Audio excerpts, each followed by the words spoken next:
Dakota Jewell. And I'm Haley Weinman. We'd like to thank you, Dave, for joining us to share a social action project with you. So when we were coming up with an idea to do, we were throwing around ideas. We noticed that a lot of ideas that we wanted to do had to do with kids. So one of those ideas, for example, was helping out the Special Olympics, but that couldn't really be done because of the timeline of this project. So we ended up deciding to do something with mentoring, and we really want to do it outside the community, out in the community, and then bring it back into Lincoln Lutheran. So one of the problems we noticed at Lincoln Lutheran was that a lot of students would come in, they'd be here for like 3 months, and then they'd leave. We think this is probably because they didn't feel comfortable, or they felt like they couldn't succeed here. And that's not good, because there's a lot of, Lincoln Lutheran has a lot of opportunities to help kids succeed. We also observed like both upper and underclassmen had a lack of motivation and moral standard. And for our project, we really wanted to research how we could help with both of those issues and then bring that back into the Lincoln Lutheran community. So, in an article by Ruth A. Damos and Patricia A. Hansley called "After the Dust Has Settled," they did a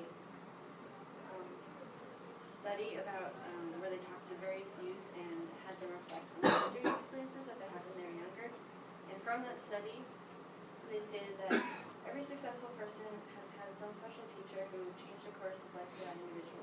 And I feel like probably a lot of us have had a person like that. It might have not been a teacher, but probably a lot of us have had someone like that in our life. So when we were initially planning to do this, we were thinking of different places we could go in the community to, like organizations that we could do mentoring stuff. But then we ended up we had connections through Prescott Elementary School from Kathy Miller Road as their guidance counselor. So she kind of helped us with our whole project. Yeah. So many studies and mentoring programs that we kind of researched before we went into this focused mainly on the effects of mentoring on at-risk youth and kind of disadvantaged youth. But we found that most youth can glean benefits no matter their background or income level. So in a study performed in 2006 by leading developmental psychologist named Marilyn Price Mitchell, she performed a study that showed that all youth, no matter what their background or their parents' income level or where they lived, they all grew interpersonally, intellectually, and emotionally. She also showed that when youth were connected successfully with one of their mentors, that they showed increased self-esteem levels, improved family and societal relationships, and just basically an overall better well-being. And all of these benefits can fit into these 3 main categories that we thought were the main focuses of mentorship, which are education, health, and behavior. So to specify in education, research conducted by the Social Work Today organization on their webpage titled "Schools, Agencies Coming Together for Multidisciplinary Partnerships" from December in 2014 showed that mentored youth are shown to have higher grades in all of their classes than similar groups of children who are not mentored. Further, it was found that youth who were involved in school-based mentorship programs, they had higher quality classwork that they turned in, they did better academically, and they were 37% less likely to skip class during school. Similarly, also with education, the National Mentoring Partnership did a publication called Impacts of Mentoring, and they found that 55% of children who are mentored were more likely to be enrolled in college than their non-mentored counterparts, which is a huge thing that helps lead kids into a successful future. Along the same lines, mentorship can be seen to be really beneficial into areas concerning physical and mental health. A study run by the Bill Gates Foundation in 2004 demonstrated that a majority of mentored students, specifically 1,298 of 1,310, experienced a reduction in their depressive symptoms, which were general feelings of helplessness and physical fatigue. More so, the National Mentoring Partnership also found that those who are mentored were 27% less likely to continue or begin the use of illegal drugs and alcohol. In the same way, mentorship of youth can have immense impacts on the way that youth treat themselves and treat others around them in school, home, and at work. According to the California Research Bureau, 967 of 1,000 children who participated in this study felt the worth and importance of turning in and actually understanding their schoolwork instead of just rushing through it after they were mentored. Similarly, the Youth Foundation shared research on their page, Benefits for Young People, that mentored children were 32% less likely to use violence on themselves or others around them. So as we can see, all of these benefits help illustrate the point that mentorship helps lead kids to a more successful and healthy future. So that leads into our actual project that we have to go do. As Casey mentioned before, we had the opportunity to visit Prescott Elementary School with about 2 times a week for a month, and we had the opportunity to work with and shadow Miss Kathy LaRue, who is the guidance counselor there. So there we mainly did 3 things. The first thing was that we shadowed her and watched what she does. She mainly does individual and group therapy of sorts, talking through issues. For example, we had a group of girls that we saw her work with come up and talk about how they were bullying each other and talking behind each other's back, and they all worked through that. She also, however, does a lot of teaching in the classroom. She teaches life skills lessons.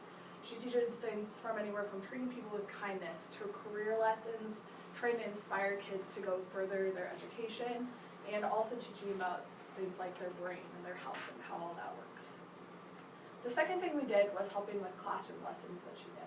We walked kids through the worksheets that she led them through. For example, we were working on a career lesson with her, and they went through the government website where they could search 3 jobs that they wanted to do when they were older, and we helped walk them through that and sort of talk to them about what we wanted to do when they were older, so we could really help build that relationship. The third thing that we did was helping with the group lessons in the counseling center. We played games with kids who had earned it for their good behavior and also for their attitude improvement. A lot of kids at Prescott, as I'll mention a little bit later, have a lot of issues in the classroom and outside of the classroom that lead them to have some behavioral issues, so this helps motivate them. And another interesting thing that we got to experience was during the classroom lessons, they do a thing called TAPS, which stands for Total Imperfect Silence, and this is what they start out the classroom lessons with. Mrs. LaRue plays calming music over the loudspeaker for about a minute. Everyone is silent, they put their heads down on their desks, and it's just a calming time where they can prepare themselves for the lesson. Then she'll lead them in 3 deep breaths, and it just really prepares their mind for the lesson. And as we'll mention later, this is one thing that we want to bring back to Lincoln Lutheran. So you're probably wondering how this affects you and why kids in the community, per se, need mentoring. So I'm just going to give you a couple of facts. According to the 2010 U.S. Census and American Community Survey, 42,319 kids in Lincoln under the age of 18 are living in poverty. According to the same survey, in the entire city of Lincoln, 16% of Lincoln's population lives in poverty, 37% of those being in extreme poverty situation. Now, to put that in perspective, the average family of 3 who's in poverty makes the average annual income about $18,000. So to really push that on you, 16% of our city's population is living in poverty, but another thing I want you to know is that 43% of the students at Prescott are living in poverty. 43% of those students that attend Prescott and families are living in that poverty. So specifically at Prescott, because of the poverty level, 77% of students are on free and reduced lunch families. And another quick fact about that is the kids at Prescott is 20% of students, because of a bunch of different reasons, poverty being one, is that 20% of students participate in the Teammates Mentoring Program, something that we couldn't be a part of because we aren't old enough. But Mrs. LaRue also shared with us that this program has a growing waiting list of many, many kids, and they've been waiting months to get a mentor and they don't have one. So what we did that matches up with what Haley just mentioned, so I think it's important to realize that poverty is not, why it is one of the reasons why kids need mentoring. It's not the only reason, and we definitely experienced that while we were there. A few of the kids we mentioned have learning disabilities, and we met with them. We worked through, a lot of them had a tough time going through the worksheets and didn't want to do them. So it was really an interesting experience to go sit down with them, work through, and help them work through, and to see how Mrs. LaRue helps them work through their disabilities. Yeah, so now I'm going to talk about the 3 points that are included in mentorship, which are relief, rehabilitation, and development. A relief is basically the emergency aid that stops the downfall of like someone's behavior, which is basically the definition of mentorship because that's basically what it is. And then rehabilitation is like the main point, and that's seeking to restore the person and how they act towards others and building them back up to from where they were before. And development is the change that occurs while building the person back up. And so the main 2 points are the big bubbles. So basically, more specifically, the rehabilitation is getting them back to their normal self and trying to find a solution, such as working them with their homework or just being able to talk to them. And development is basically finding new skills to surpass the previous situation that happened before and just changing their mindset so that they can apply what they learned from before to future encounters. Such as when we went to Prescott, I had the wonderful opportunity to talk to this one 4th grade girl, and she was in a little uproar with a little boy in her class, and he was trying to sharpen a pencil. The pencil sharpener was broken, and she wanted to take over and just help him because she felt bad, but he obviously didn't want her help, and so there was some like fighting, and so they were brought to Mrs. Leroy's office, and luckily we were there, so we got to actually talk to them. And I personally got to talk to the little girl, and she was in tears, really upset, didn't know what to do. And Mrs. Leroy has these worksheets that work through the kids through what they learned and what they can apply to next time if something happens. And so some of the questions were, how can I do this next time? Like, how can I fix it? Or how can I help the person even if I want to help, but I don't know how, stuff like that. And one of the things that were on there was a chart like this, and she had to circle like how she was feeling. And Mrs. LaRue focuses on this mainly to get them all the way up to excellent before they go back to class. And so I had the opportunity just to keep talking to her and get her off the subject so that she could calm down and go back to lunch. And so then the next time we went to Prescott, this was like maybe the 4th time we were there. Then we went the next time, and I saw her in the hallway, and then we like waved at each other, and then I saw her again the next time, and she came up to me and gave me a huge hug because she knew that I was like her friend and safe because we've made a relationship together. So now our future thoughts are bringing it to Lincoln Lutheran, and so we wanted to call it Mom Days, which is a funny acronym, but it's Meet on Mondays. And every middle schooler and high schooler goes to AP or Access on Monday, Wednesday, or Thursday of the week. It's in between 3rd period and 4th period. And we want to pair up students, like upperclassmen and lowerclassmen, and 8th graders, 7th graders, and 6th graders. Because mainly, like as Casey talked about, we've seen students here that aren't comfortable with our school because of what we do, like chapel and AP and theology classes, and people just have questions and they don't know who to ask.